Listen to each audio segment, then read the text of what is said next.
Good morning. I know you can do more. Good morning. Good morning. Woohoo!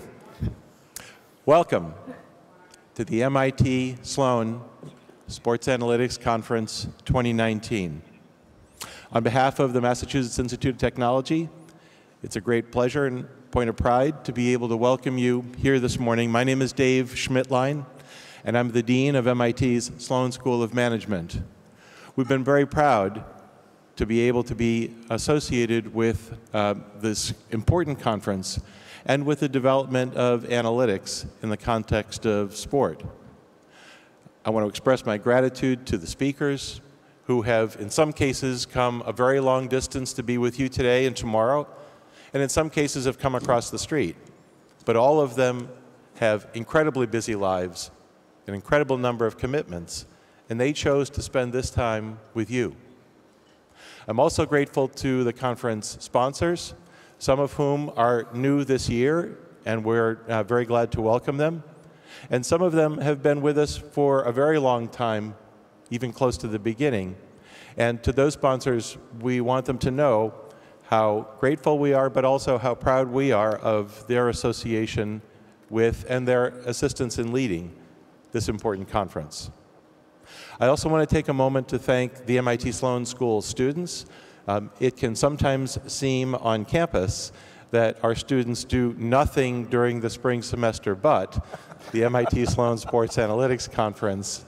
But it is an important way that students get to lead and to be part of not only the delivery but the development of this really important conference.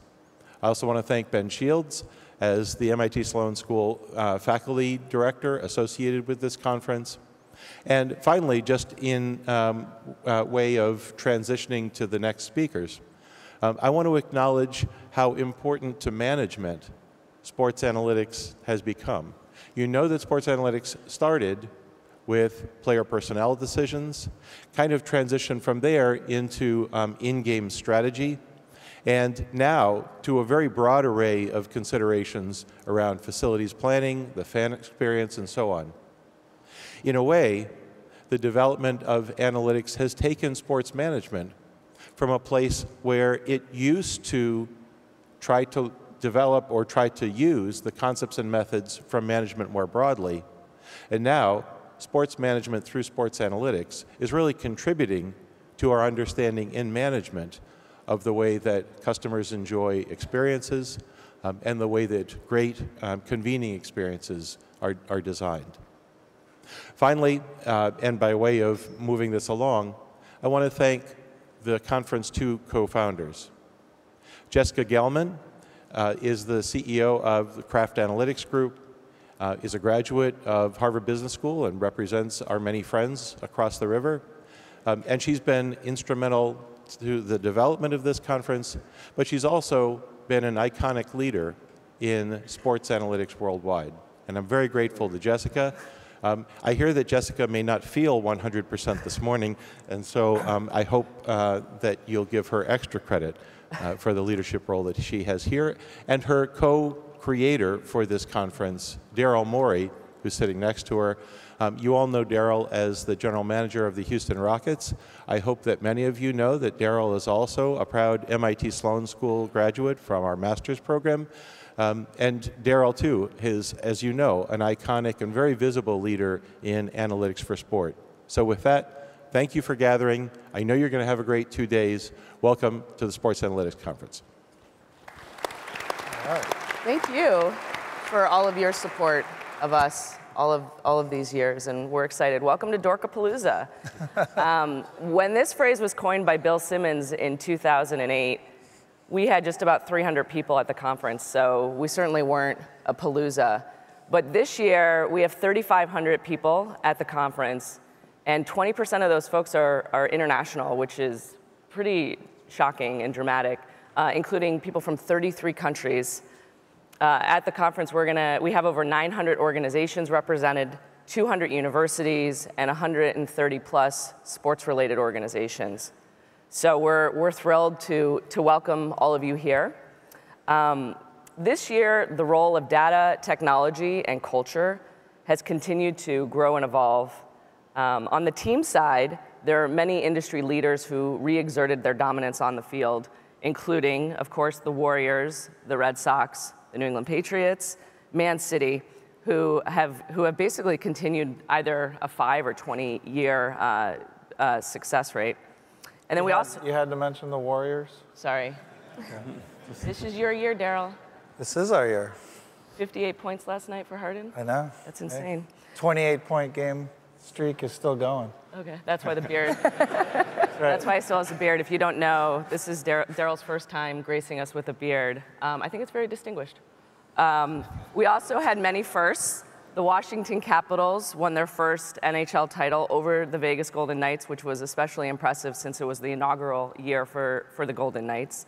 And then Atlanta United, in just 2 years, won MLS. So it was very, very fascinating what has happened on the team side. And then on the business side, there's been a lot of new data plays and alternate business models. As most of you know, gambling was legalized. And that has had a significant impact, especially in the states where it is legal. The NFL and Ticketmaster, they introduced open ticketing, which was significant. You may have heard that ESPN Plus has passed 2 million subscribers a month.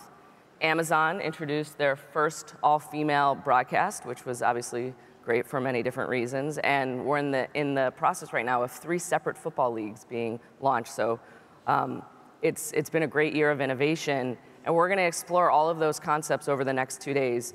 We have 33 phenomenal panels and also 36 competitive advantage talks, which we hope you guys enjoy those and have a great time. The speakers come in from really all over the country and all over the world. So make sure to learn as much as you can. A couple new things this year, just to note. We obviously do video all of the panels and CAs and competitions, really for you guys to be able to watch them after the fact, or people who can't be here can watch them and be educated. We actually have heard that a lot of professors use them in their classes, which is really awesome. We're also this year, for the first time, going to be recording via podcast all of the panels. So all of them will be available after the fact, a month or so after, so you'll be able to listen to those, and that's a great first. In terms of just other kind of new things, The Jump, if you follow basketball, is going to be filmed live here today from 3:30 to 5, so make sure to go over and check that out. And then we started doing a podcast room last year, and that's really been extended this year. And we have a number of live podcasts that will be going on over the next 2 days, including Adam Grant, and The Economist is here. Men in Blazers. Men in Blazers. Yeah. So we're trying to extend everything that we do. As Dean Schmidtlein mentioned, we're very fortunate to have 25 great sponsors, including ESPN, who has been our longtime presenting sponsor. And they have really doubled down this year and have just done an incredible job helping us with the overall content. So we're very thankful to them. I, of course, want to thank Daryl, co-creator, as you said, but we have a lot of fun working with the students every year, putting this together. And this is a great group of students. There's a ton of them. Somehow Corey and Yesenia managed to watching you guys grow this year, and your leadership has been really fun, and it's just been a pleasure getting to know you, and this is going to be a great celebration of what you guys have been working on for the last 9 months, so thank you. Cool. You're up. Thanks. Tag. This is going to be like the flu game for Jessica, because Michael Jordan's her hero, so she is in a rough way.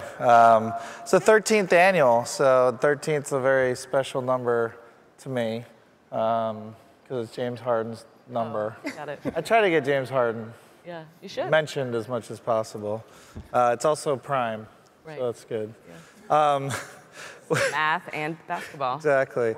So we had a very prominent speaker last year that would be hard to top. So we did this year what any good MIT person would do to try and top it, which is just get way geekier.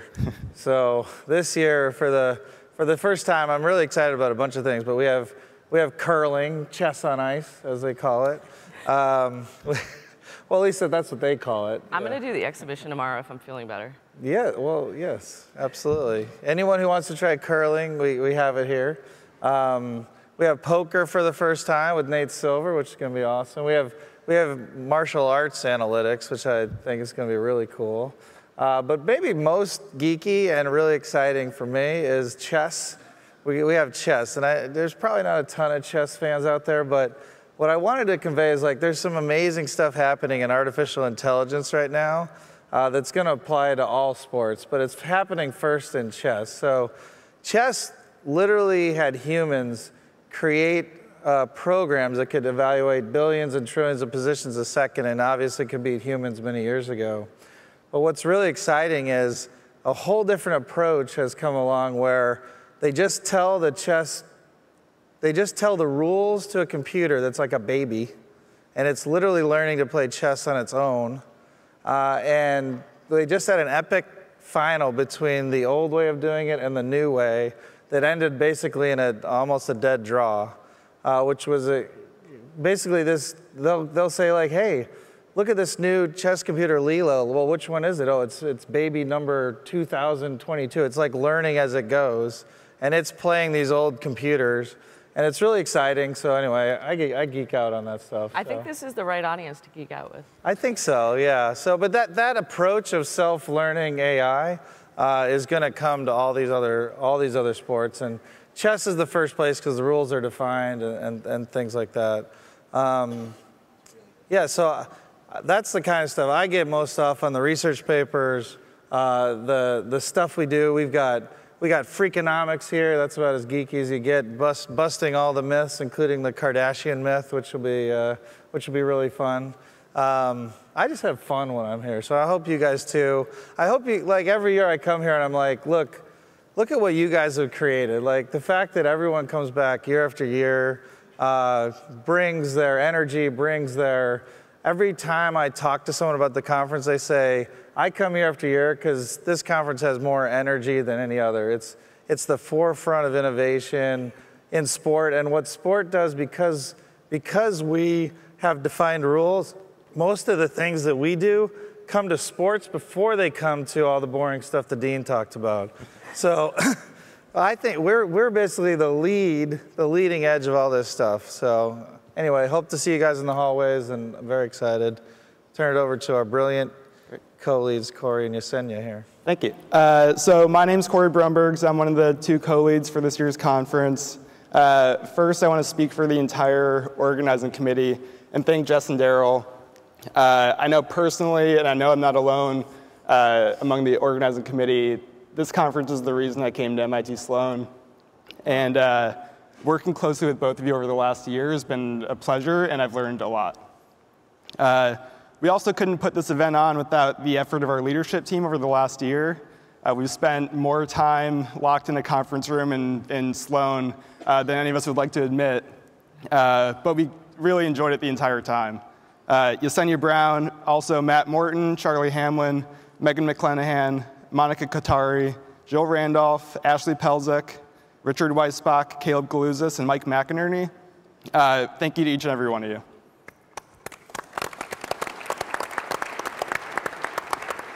And finally, on a more personal note, I want to say quickly that I first learned about this conference in 2010. And I was sitting in my dorm room reading about why NFL teams should never punt. And go ahead. And I wanted to mention some about this, but go ahead. And watching all the YouTube clips I could get my hands on. Can I mention something on that? Yeah, go ahead. So I forgot one of my things. So Michael Lewis, who's going to close the conference, which I'm so excited about, speaking of geeky, he asked me to look at, he had an idea. He was like, what is the person who is most ahead of their time that no one really recognized at the time or even now? And so we had all our smart people crunch data across all these major sports, and we found that his speaker this year, Mike Leach, who I think was on that original panel in 2010, was the most ahead of his time of any of these major sports. He's actually still ahead of NFL and NFL teams in terms of passing, not punting, all these things. So very excited about what we're closing the conference with. So. Yeah, and I mean, at that time, the backdrop wasn't a huge stage like this one. It was a bunch of lockers in a fake locker room. You can see it on YouTube. But every year since then, I've kind of made this weekend appointment viewing and made sure I read everything I could. And every year I spend this whole weekend telling everybody how cool this thing called the Sloan Conference is.